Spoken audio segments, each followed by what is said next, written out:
Malam ini kita akan belajar sejarah, kanon Alkitab Perjanjian Lama, transmisi naskah Perjanjian Lama. Nah, barangkali saya akan memberikan satu sudut pandang yang berbeda dengan apa yang sudah Anda pelajari sebelumnya, ya. Tapi ini bukan untuk menyalahkan yang sebelumnya, bukan. Tapi ini untuk menambahkan pengetahuan atau wawasan. Kanon Perjanjian Lama, ya. Tidak ada konsensus keilmuan mengenai kapan kanon Alkitab Ibrani ditetapkan. Ya, kapan? Nggak tahu. Ya, karena kita mempelajari apa yang sudah ada, bukti sejarah yang sudah ada. Ya, buktinya apa? Ya, tentu saja Tanakh Ibrani. Ya, dan kemudian yang kita kenal adalah naskah Septuaginta yang sudah ada 3 abad sebelum Yesus Kristus. Nah, berarti pada zaman Yesus itu sudah ada kitab terjemahan Tanakh Ibrani ke dalam bahasa Yunani, dan itu digunakan oleh murid-murid Yesus dalam mengabarkan Injil Kristus, ya, kepada bangsa-bangsa. Nah, kita juga memiliki bukti naskah yang lain, yaitu naskah Qumran yang ditemukan pada tahun 47.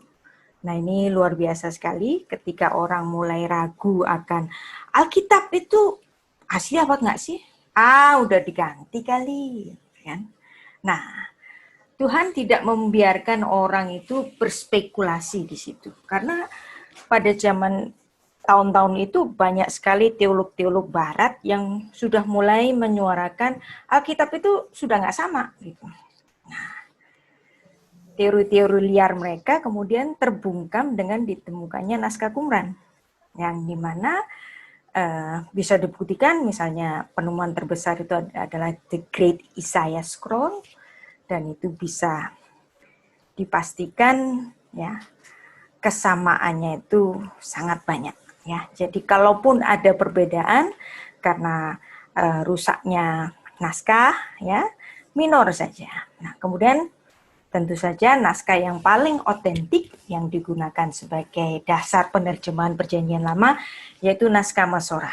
Nah, dari bukti-bukti sejarah ini kita menyatakan ya ini sudah kanon. Ya.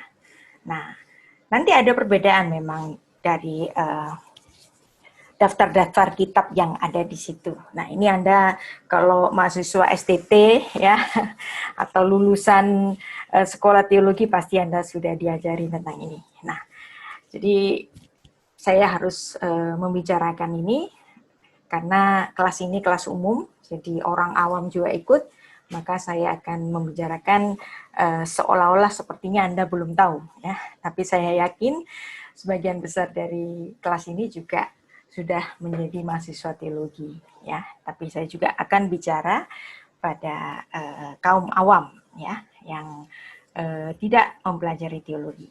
Nah, ya, ini adalah salah satu bukti paling otentik tentang Perjanjian Lama. Ketafiat Shel Bale Hamasurah. Ya. Jadi tulisan tangan dari para master Masorah. Nah, di sini Anda lihat ya, ada titik-titik nikut yang dimana memudahkan bagi generasi kita sekarang untuk membaca Alkitab secara benar. Pelafalannya menjadi benar karena di sini ada tanda-tanda vokal. Ya. Baik, nah di mana ya, naskah Masorah itu disimpan? Ya.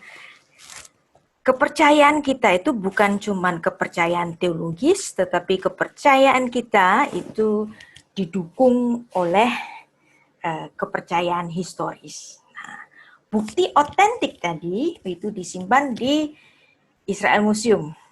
Ya, kita lagi cita-cita nih ke Yerusalem sama Bu Putri, tapi karena COVID, COVID-nya nggak selesai-selesai, jadi nggak bisa ke sini. Ya, ini orang Kristen kalau ke Israel jangan cuma foto-foto. Anda harus ke Israel Museum.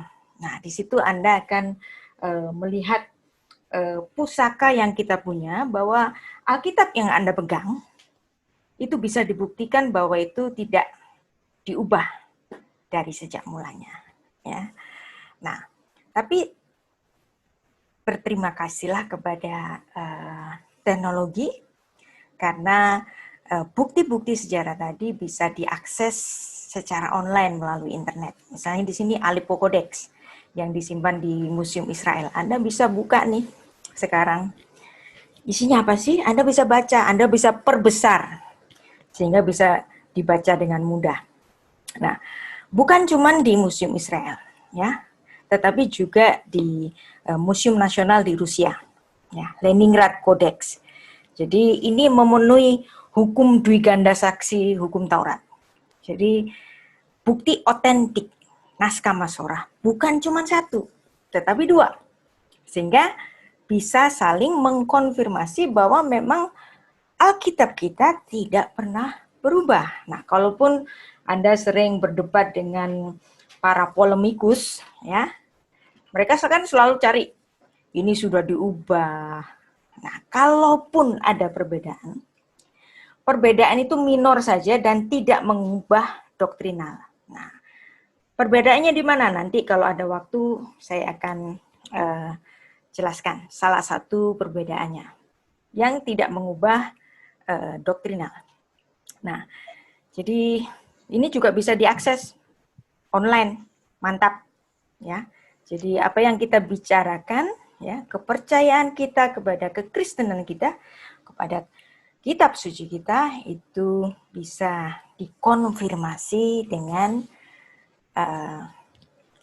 bukti-bukti historis. Nah, siapa sih orang yang paling berjasa dari kalangan Masorah itu? Ya, tentu saja ada banyak, tetapi yang paling menonjol, ya, ada Shelomo ben Buya, ya. Kemudian Nikut, ya, sistem Nikut itu, ya, yang diterima adalah dari Rabbi Aaron ben Moshe ben Asher, atau disingkat saja dengan Aaron ben Asher. Ada juga memang dari ben Naftali, tetapi Nikut dari Aaron ben Asher ini lebih diterima karena pastilah dia lebih sempurna, mungkin orangnya lebih detail, perfect sekali dalam membubuhkan titik-titik Nikut. Ya, nah, para penyalin kitab suci bahasa Ibrani ini, ya, kita bicara karena kalau bicara perjanjian lama, tentu yang kita bicarakan adalah jenis aksara bahasa Ibrani. Nah, tentu kita akan membicarakan siapa penyalinnya. Tentu saja orang-orang Israel, orang-orang Yahudi. Nah, para penyalin kitab suci perjanjian lama, Tanakh Ibrani ini, mereka disebut dengan Sofrim. Nah, ini Sofrim. Itu artinya penghitung. Jadi para penghitung. Nah, dari kata safar. Sekarang bagaimana pentingnya atau manfaat dari naskah Masorah itu? Ya, tentu saja, ya, kita tahu semua, ya, apalagi yang sudah sekolah di STT, ya, bahasa Ibrani, naskah Ibraninya itu dulunya itu nggak ada titik-titik Nikut, ya, tetapi kemudian ada titik-titik Nikut. Kenapa? Nah, karena, ya, para rabi dari kalangan Masorah ini khawatir bahwa akan banyak dari generasi mereka itu tidak sedisiplin mereka, ya. Kenapa mereka disebut sofrim, para penghitung? Karena mereka itu kalau menyalin Alkitab, ya, bukan hanya menyalin, tetapi mereka sampai menghitung hurufnya itu tidak boleh lebih, nggak boleh kurang. Makanya mereka disebut sebagai penghitung. Nah, dan kemudian mereka juga mewarisi tradisi lisan. Nah, tradisi lisan. Nah, ketika mereka menyalin, mereka juga harus membacanya dengan suara yang keras. Untuk make sure bahwa apa yang dia salin itu betul. Nah, dan Rabbi Aaron ben Asher berpikir, orang zaman nanti, ya, berapa ratus setelah saya, apakah akan sedisiplin saya? Nah, maka kemudian dia melakukan satu sistem, yaitu sistem penanda vokal ini, yaitu nikut di sini. Sehingga Anda dan saya sekarang, ya, saya kan bukan orang Yahudi, tapi saya bisa membaca. Kenapa? Saya terbantu banyak dengan titik-titik nikut di sini, ya. Bereshit bara Elohim et hashamayim ve'et haaretz. Perfect. Saya bisa membacanya perfect. Kenapa? Dibantu oleh titik-titik nikut ini, ya, yang diwarisi oleh kalangan Ba'ale Masorah, ya, untuk generasi selanjutnya membaca Torah secara benar, ya. Nah, kalau sekarang, ya, ada mesin fotokopi, ya, ada bisa copy paste dengan gampang. Kalau zaman dahulu, kalau menyalin itu harus dengan tangan, manual sekali, sehingga harus disiplin. Nah, misalnya kalau saya saya orang awam, sama sekali belum belajar bahasa Ibrani. Saya diperhadapkan dengan aksara ini, ya. Dan saya bukan orang Yahudi. Saya akan bingung ini dibunyikan apa, gitu.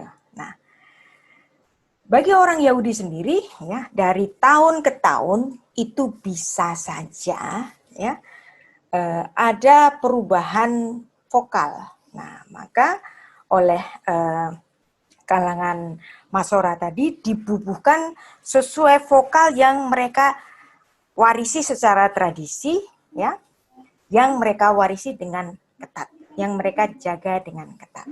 Nah, ini dibaca Bereshit. Kenapa dibaca Bereshit?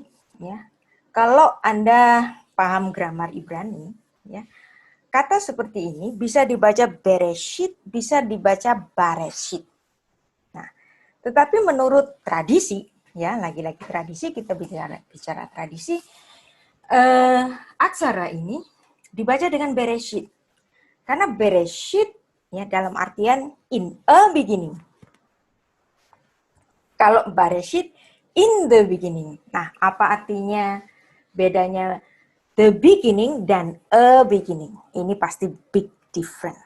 Nah, berarti orang Israel membaca kitab Kejadian 1 ayat 1 sebagai a beginning, not the beginning, ya.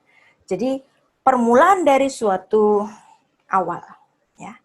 Tapi bukan awal dari segala sesuatu. Karena awal dari segala sesuatu adalah siapa? Allah sendiri. Nah, ini filosofi yang mereka bangun ketika mereka membaca Kejadian 1 ayat 1. Karena pastilah Allah sudah ada. Ya. Surga tempat Allah bertahta sudah ada. Malaikat yang melayani dia sudah ada. Maka ketika bicara penciptaan langit dan bumi, ya, dibacanya dengan a beginning, not the beginning. Jadi big different, ya. Jadi kalau saya boleh mengilustrasikan itu seperti ini. Allah itu di luar waktu. Sorga. Di mana sorga? Ada di luar waktu. Malaikat. Tentu saja malaikat sudah ada lebih dulu. Ada di luar waktu. Nah, Kejadian 1 ayat 1 ini seperti gelas di tangan Allah. Maka kalau demikian, ya, coba bayangin. Bagaimana manusia itu mengenal Tuhan? Pastilah manusia hanya dapat mengenal Tuhan dalam mindset antropomorfisme. Ya. Jadi apa itu antropomorfisme? Jadi mengenal Tuhan dalam pemahaman manusiawinya. Tetapi tentu saja, ya, Tuhan lebih besar daripada yang dapat kita bayangkan. Seperti ini, ya. Oke. Nah, sekarang kita akan membahas juga bahwa pada zaman dahulu Alkitab itu belum ada nomor-nomor pasal. Nah, kapan itu nomor-nomor pasal? Nah, ini sangat menarik, ya. Nah, kalau zaman dahulu, ya, sebelum ditemukannya nomor-nomor pasal setelah pembuangan di Babel, itu sudah mulai ada pembagian-pembagian. Misalnya dalam kitab Kejadian itu dibagi dengan parasyah parasyah, ya, yang disebut dengan parasyut. Nah, seperti ini. Nah, jadi tidak ada nomor pasal. Jadi kalau sekarang kita memahami Parashat Bereshit seperti buku saya, itu sebenarnya mencakup kejadian 1 ayat 1 sampai kejadian 6 ayat 8. Kemudian dibagi lagi menjadi Parashat Noah, Parashat Lech Lecha, Parashat Vayera, dan seterusnya. Jadi tidak pakai nomor pasal, tidak pakai nomor ayat, tapi pembagian-pembagian parasyat seperti ini. Mungkin kalau Anda sering masuk ke kelas saya, gambar ini sering Anda lihat ya. Ini untuk menunjukkan bahwa dalam aksara Ibrani, ya setidaknya yang perlu kita pahami ada huruf paleo dan ada huruf klasik yang sekarang ini dipakai. Nah, huruf klasik ini kapan? Ya, sejak kapan? Sejak pembuangan di Babel dari salinan-salinan yang dilakukan oleh Ezra. Karena Ezra memang seorang sofrim. Nah, sebelumnya ya Alkitab itu ditulis dalam huruf ya piktogram seperti ini, seperti huruf hieroglif. Nah, kenapa awalnya itu tulisan Ibrani itu seperti huruf hieroglif? Ada yang bisa menjawab? Karena Musa sekolahnya di Mesir. Kira-kira siapa yang menata pendidikan di Mesir? Kita bisa perkirakan dia adalah Yusuf, ya, yang hidup 400 tahun sebelum Musa di situ. Nah, ya. Jadi dapat kita pastikan bahwa hikmat orang Mesir itu sangat terpengaruh sekali dengan kebijaksanaan dari Yusuf, putra dari Yakub, ya. Nah, selain itu ada perkembangan-perkembangan aksara, yaitu aksara kersif seperti ini, ya. Nah, aksara kersif seperti ini masih diajarkan dalam Hebrew modern, ya, aksara tulisan tangan.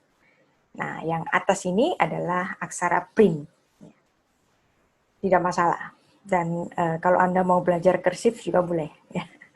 Nah, sekarang transmisi mengenai aksara itu. Ya, yang pertama yang saya katakan tadi yaitu huruf yang mirip dengan huruf Mesir hieroglif. Yaitu contoh-contohnya itu seperti penemuan di Sinai ya. Kira-kira itu berumur sekitar 1500 sebelum Masehi. Jadi eranya Musa. Nah, kemudian ada bentuk-bentuk huruf Paleo Hebrew yang lain ya, yang seperti garpu ini. Nah, yang seperti garpu ini kayak nanti yang dipakai oleh orang Esseni dalam menyalin naskah-naskah suci. Nah, itu ada di Dead Sea Scroll, penemuan di gua-gua Qumran. Nah, yang dipakai sekarang ini adalah aksara Ibrani klasik. Nah, ini menyerap dari budaya Babel. Nah, kenapa aksara ini dipakai? Nah, kenapa legitimate? Nah, karena yang menyalin adalah Ezra dan waktu itu Bait Allah itu masih berdiri. Sehingga tulisan ini dipandang sebagai tulisan yang legitimate dan dipakai sampai sekarang. Ya. Baik. Dan dipakai tentu saja dalam naskah Masoret di sini. Nah, ini Anda bisa temukan di internet ya. Berterima kasihlah kepada internet karena Anda bisa belajar banyak di situ. Nah, kalau saya di sini hanya mengarahkan ini, cari ini, cari ini, cari ini. Nah, nanti Anda bisa mengkonfirmasinya sendiri. Nah, ya, ini adalah penting bagi kita. Kita bukan cuma belajar doktrin, tetapi kita meyakini hal yang teologis yang dikonfirmasi oleh keyakinan historis. Jadi bukan sekedar percaya buta, tetapi keyakinan historis. Misalnya, ya, penulisan seperti yang disalin oleh Ba'alei Hamasorah. Ya. Misalnya tulisan-tulisan seperti ini Hebrew klasik. Ya. Anda lihat di sini, ini adalah manuskrip Alkitab Ibrani tulisan tangan, ya, yang kira-kira ditulis pada abad ke-15 dan sekarang disimpan di British Library. Anda lihat di sini ada 4 huruf suci Yod, He, Vav, He. Nah, penyalinya Anda lihat di sini ditulis dengan keterangan di sini Adonai. Nah, berarti ya Adonai ini adalah instruksi pembacaan. Ya, instruksi pembacaan sehingga ketika bertemu dengan 4 huruf suci ini harus dibaca dengan Adonai. Nah, memang ini adalah tata krama dan lebih baik jangan dilanggar oleh orang-orang kita yang bukan Yahudi itu. Nah, banyak kan orang Kristen katanya belajar bahasa Ibrani gitu, tapi nabrak tata krama. Kalau saya menyarankan kalau Anda belajar bahasa Ibrani, Anda ikuti juga tata kramanya, ya, kaidah bahasanya. Jangan nabrak, apalagi masih banyak orang Israel yang belum percaya Yesus.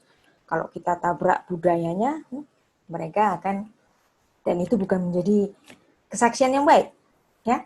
Nah, ada juga penulisan seperti ini, ya, instruksi pembacaan. Yud He Vav He diberi pembubuhan di sini Adonai. Berarti ketika bertemu ini harus dibaca dengan Adonai. Ya. Ini instruksi pembacaan dan ini biasanya dicetak dalam buku-buku sidur. Ya. Ada juga yang nulis gini, ya. Yud He Vav He dibaca Adonai seperti ini, ya. Jadi itu adalah instruksi pembacaan bahwa ketika bertemu 4 huruf suci bukan dibaca Yahweh tapi dibaca Adonai. Nah, ini adalah salah satu contoh, ya, buku sidur untuk pembaptisan Tevilah, ya, yang menulis nama Tuhan Yod He Vav He dengan instruksi pembacaan seperti ini. Nah, ini termasuk transmisi dari aksara yang perlu kita pahami. Dan kita juga perlu memahami tata kramanya. Nah, ada banyak sekali, ya, pengajaran-pengajaran dari orang Barat, ya, teolog-teolog Barat yang memberikan alternatif pembacaan Yod He Vav He itu dengan Yahweh. Nah, kemudian mereka membubuhkan titik-titik nikut supaya itu bisa dibaca Yahweh seperti ini, ya. Yahweh bisa. Kenapa? Karena ini sefa silent sehingga bisa dibaca Yahweh. Nah, tapi ya, kalau Anda belajar sastra Ibrani dengan benar, Anda tahu ini menabrak grammar. Karena nama Tuhan itu bukan kata benda, tetapi kata kerja. Kalau dia kata kerja, dia itu memiliki formula. Formula yang nggak boleh ditabrak. Formula yang sudah firm. Maka kalau diberikan titik nikut seperti ini, itu nggak cocok dengan grammar Ibrani. Jadi, ya, ini penulisan seperti ini, pembubuhan seperti ini hanya sebatas hipotesis. Karena bukti naskahnya secara sejarah, secara historis, nggak pernah ada. Ini hanya ada pada hipotesis dari pengajar-pengajar Barat untuk memperkenalkan bahwa nama Tuhan itu dibaca dengan Yahweh. Nah, tapi seandainya Anda membaca ini dengan Yahweh, ya nggak apa-apa, ya. Saya nggak menyalahkan itu. Tetapi seandainya Anda menyalahkan orang yang tidak membaca itu dengan Yahweh, saya akan bilang, kamu yang salah. Oke. Jadi, saya tidak melarang doktrinal. Tetapi seandainya doktrinal itu dipakai pembenaran, maka saya akan mengajukan bahwa ini adalah kata kerja yang ada formulanya. Nah, seperti ini juga ada seorang pendeta yang mungkin gara-gara sudah terlanjur gerejanya itu berdoktrin harus dibaca Yahweh. Nah, kemudian dia mengubah, boleh kok ini dibaca Yahweh, buktinya nih. Nah, Anda lihat dia semuanya di sini, ya, pendeta itu menyalin sesuai naskah Masorah. Tetapi khusus di Yud He Vav He ini, dia ganti jadi ini. Nah, ini lebih lucu lagi, ya. Karena di sini ada titik mapik di sini. Itu nggak biasa. Salah banget dalam secara gramatik, ya. Kalau dia yang lain ini, ya, sesuai dengan naskah Masorah, kemudian dia ganti bagian yud he vav se saja demi memuluskan doktrin yang sudah terlanjur dia ajarkan di gereja itu, ya. Saya bisa pastikan ini adalah Hilul Hashem, ya. Ini adalah Met Amim et Hayadain. Ya, ini melakukan kenajisan tangan gara-gara dia sudah terlanjur ngajarin orang yang paling betul itu adalah Yahweh, tetapi nggak ada bukti historisnya, kemudian dia ganti seperti ini. Nggak bisa. Tidak ada naskah historis yang menulis seperti ini.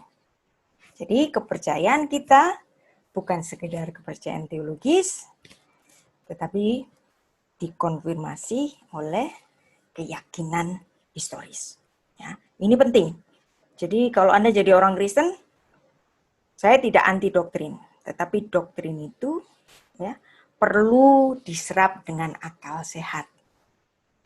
Gitu. Nah, apa sih Hilul Hashem itu? Hilul Hashem itu adalah menista nama Tuhan. Nah, apa bedanya?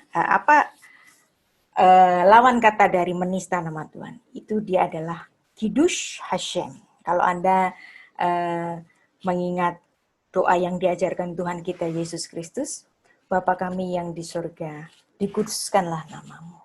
Nah, Tuhan Yesus mengajarkan muridnya berdoa mengandung Kiddush Hashem, ya. Avinu Shebashamayim, Yit Kadesh Shemcha. Nah, jadi ada Kiddush Hashem dalam pengajaran Tuhan Yesus. Karena Tuhan Yesus orang Yahudi. Dan dia juga mengajarkan bagaimana untuk Kiddush Hashem.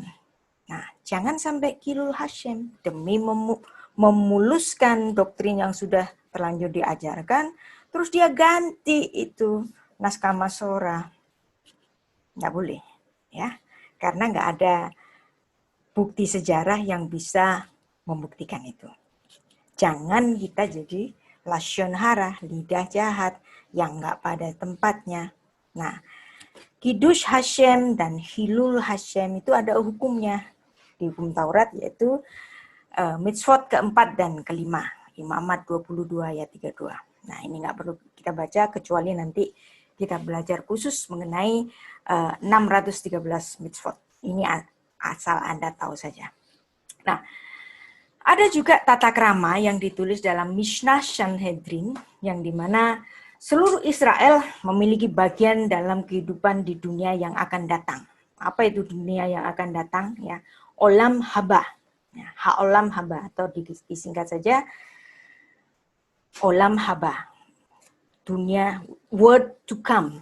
Nah, bagaimana mereka itu untuk mencapai Olam Haba? Nah, Olam Haba ini yang kita sebut dengan orang Kristen itu langit baru, bumi baru, ya.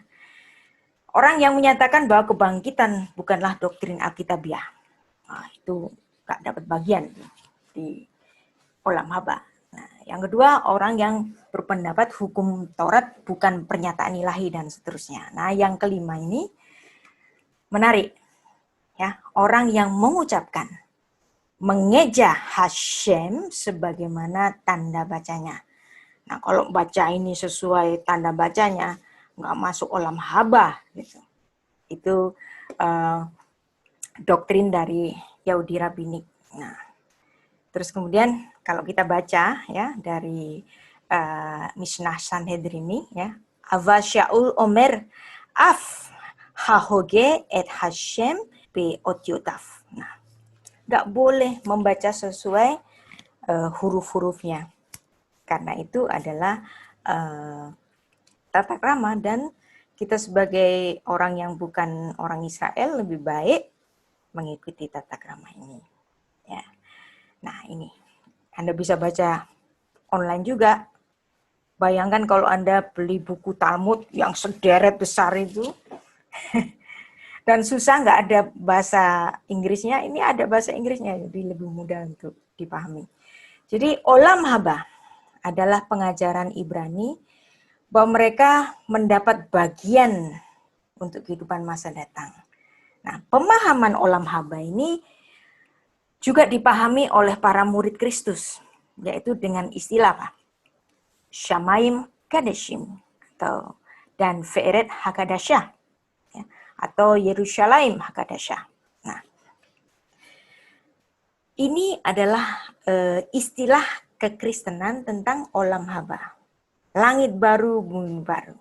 Nah, jadi jelas sekali bahwa pengajaran dari Yesus, ya, yang Kiddush Hashem, termasuk para rasulnya yang mengajarkan juga tentang olam haba, ini semua adalah hal-hal yang sudah dipahami orang-orang Israel kala itu. Sehingga Alkitab ini memang betul adalah suatu Alkitab yang sangat semit. Nah, itulah yang ingin saya perkenalkan kepada orang-orang Kristen di Indonesia, ya, yang mengenal Kristen dari dunia Barat, ya. Bukan itu salah dan bukan untuk membenturkannya. Tetapi kalau Anda masuk ke kelas saya harapkan kita mengingat kembali. Oh iya ya, Yesus itu lahir di Bethlehem, dekat Yerusalem, gitu kan. Bukan lahir di Perancis, bukan lahir di Jerman, bukan lahir di London, gitu kan. Ya, jadi maka kita harus membaca, membiasakan diri, memandang bahwa pengajaran-pengajaran Kristus pun itu banyak yang bernafaskan Semitik. Ya. Nah, ini juga ada misalnya dalam Sanhedrin 75 yang menyatakan kalau orang menyebut nama Tuhan sesuai dengan huruf-hurufnya, dia layak untuk dihukum mati. Nah, makanya orang Yahudi nggak mungkin itu sebut Yahweh, itu nggak mungkin. Gitu. Nah, saya juga sekarang ini lagi nabrak tata krama, tapi ini kita dalam ranah kajian akademis, ya mohon diberikan dispensasi. Gitu. Nah, ada tata krama ketif kiri, ya. Yud he vav he, diberi pembubuhan Adonai. Ini betul-betul pembubuhan Adonai. Kenapa? Karena memang ini bubuhnya Adonai. Lah, ini Sheva kok Yehova, bukan AOA. Kalau Adonai kan AOA. Yes, ya. Tapi Anda lihat di sini, ini adalah hataf patah, ya. Dan yud he vav he ini adalah kata kerja. Kata kerja dalam binyan kal, dalam strong verb untuk yod ini, dia tidak membolehkan ada vokal A pada awalan. Sehingga ya patahnya ini dibuang, tinggal sepa. Maka memang ini bisa secara titik-titik nikutnya dibaca Yehova. Tapi sesungguhnya ini adalah pembubuhan Adonai. Dan ini adalah instruksi pembacaan yang nggak boleh dibaca sesuai titik-titik nikutnya dan tanda-tanda bacanya itu. Maka harus dibaca dengan Adonai. Nah, kalau Anda menemukan ini ya dalam naskah Masorah, ini lebih salah lagi ya. Karena yod itu bukan aksara gajrul, tetapi diberi hataf segol. Nah, hataf segol itu kan untuk aksara-aksara gajrul kalau Anda belajar sastra Ibrani. Berarti apakah Aaron bin Asher salah membubuhkan ini? Tidak. Ini adalah instruksi pembacaan. Supaya orang tahu bahwa ini adalah dibubuhkan nikut Elohim, E-O-I, ya. Secara titik-titik nikut, bacanya Yehovi, kan? Tetapi secara tata krama, harus dibaca dengan Elohim. Karena nikut Elohim inilah yang dibubuhkan pada nama suci itu. Nah, Anda lihat di sini sekarang bahwa ternyata titik-titik nikut yang dibubuhkan oleh para ahli Masorah itu bukan sekedar ya, bukan sekedar untuk penanda vokal, tetapi juga instruksi pembacaan, juga sebagai penanda grammar. Jadi bukan sederhana cuma vokalisi saja, no, ya, lebih dari itu, ya, sebagai penanda grammar dan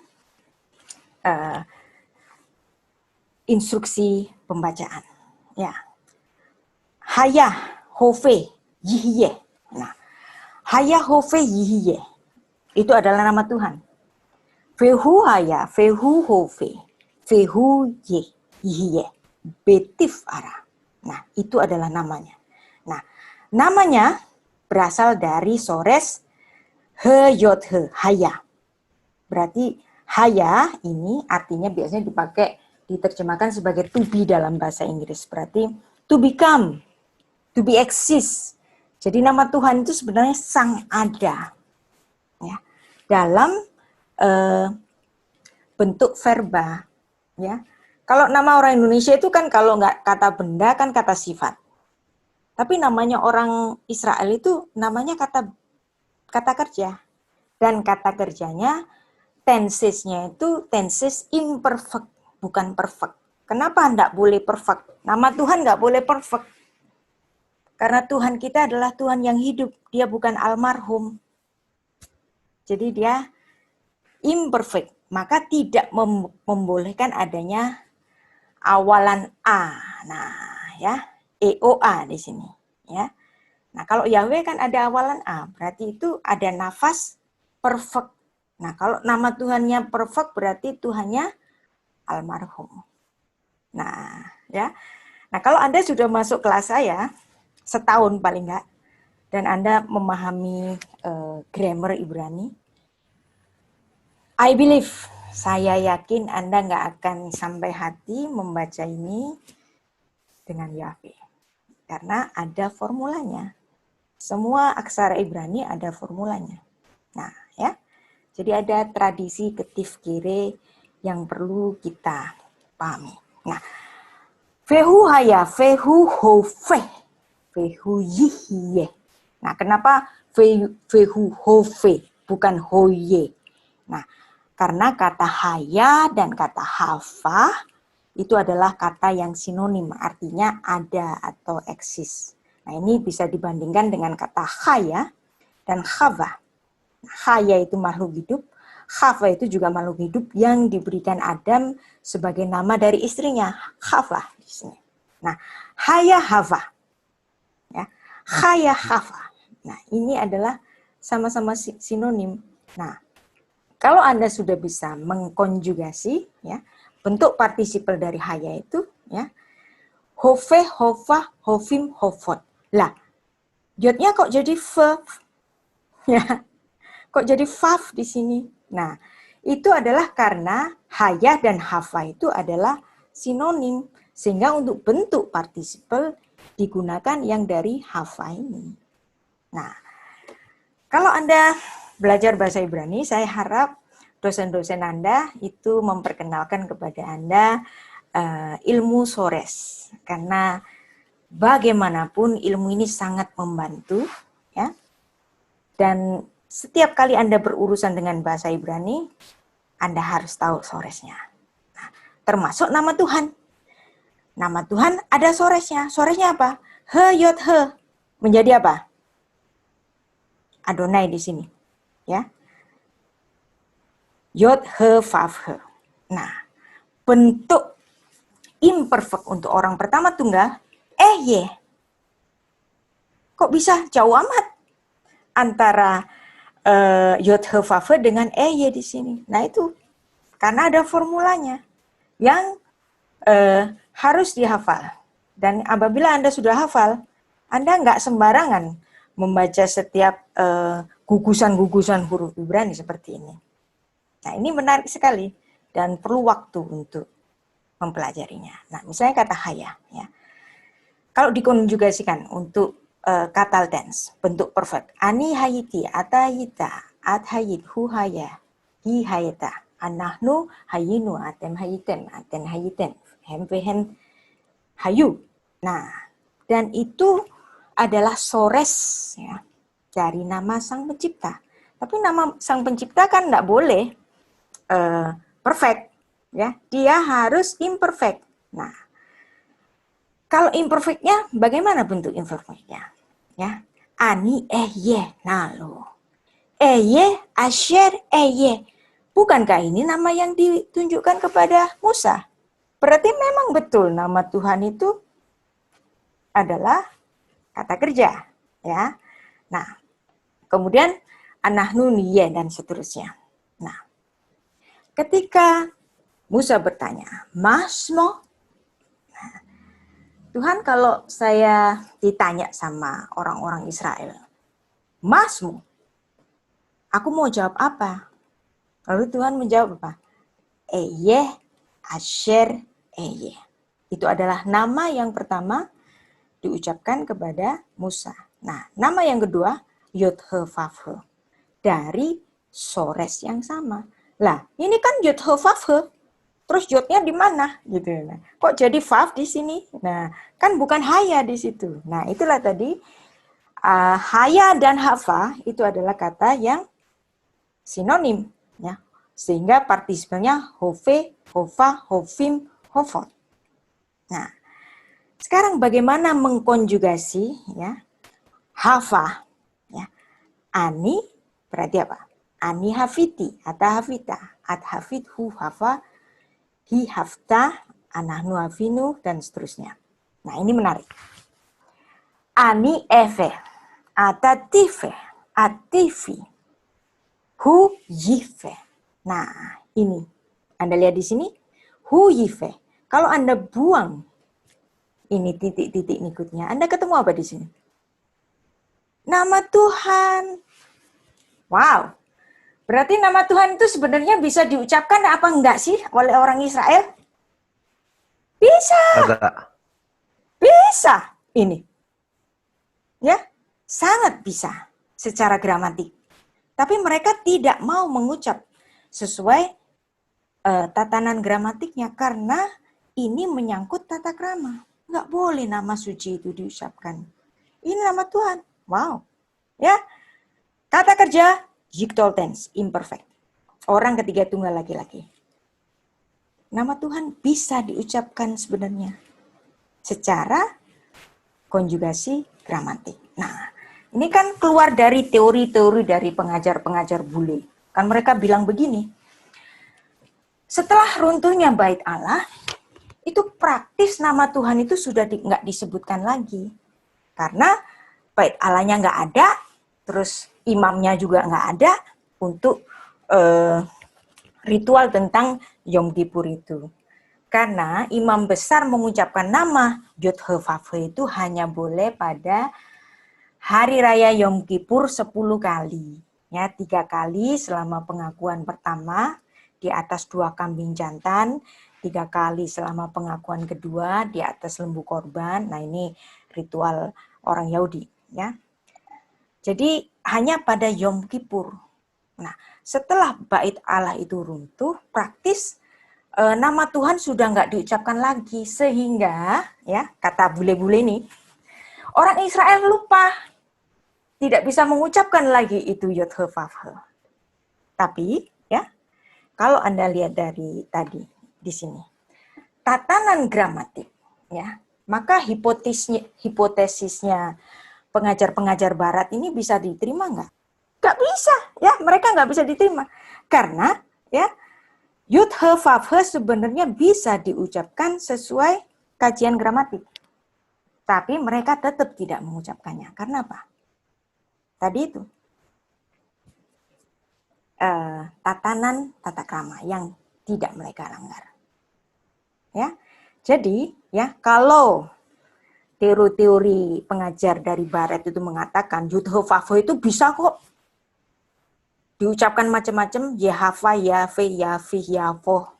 Nah, teori-teori semacam ini adalah teori-teori asbun yang tidak memandang Yod-He-Vav-He ini sebagai verba yang memiliki formula khusus konjugasi verba Ibrani, binyan kal, orang ketiga tunggal, ya. Terus kemudian tensesnya, Yictol imperfect. Nah, kalau ini adalah kata kerja, jelas menurut tatanan kata kerja nggak bisa dibaca Yahivi, nggak bisa. Yahovu nggak bisa. Terus kemudian Yahuvo, mereka kan bilang begitu. Mereka lupa, bingung mau nyebut Tuhan itu Yehavi, Yahuvo.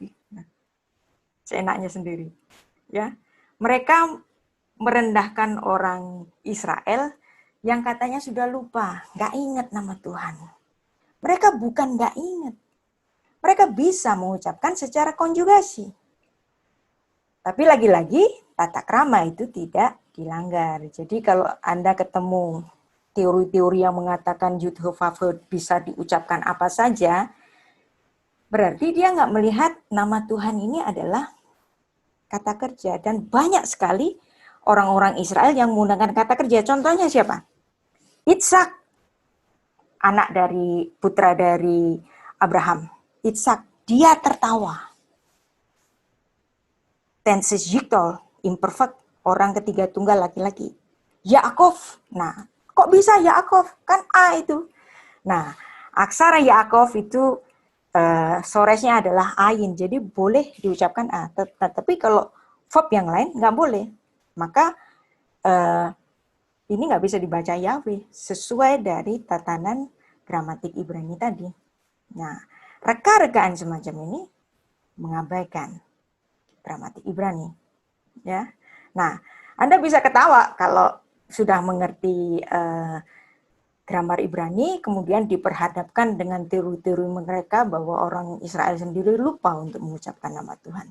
Nggak mungkin lupa. Bagaimana yang punya bahasa bisa lupa? Nggak mungkin. Ya, nah ini juga ada beberapa sidur-sidur yang bagaimana menginstruksikan pembacanya itu bahwa ketika membaca 4 huruf suci harus sesuai tata krama. Ada di sini buktinya. Ya. Jadi apakah memang Yud-He-Vav-He tidak bisa diucapkan? Secara konjugasi gramatikal bisa. Tapi tata krama Ibrani tidak membolehkan itu. Ya. Jadi mereka terikat pada hukum ketif kere. Ditulisnya demikian tapi nggak boleh dibaca sesuai tulisannya. Ya, harus dibaca sesuai tata krama. Yud-He-Vav-He dibaca Adonai atau Elohim, tergantung titiknya apa. Gitu. Atau keduanya bisa dibaca dengan Hashem, sang nama. Nah, itu juga satu alternatif yang lain.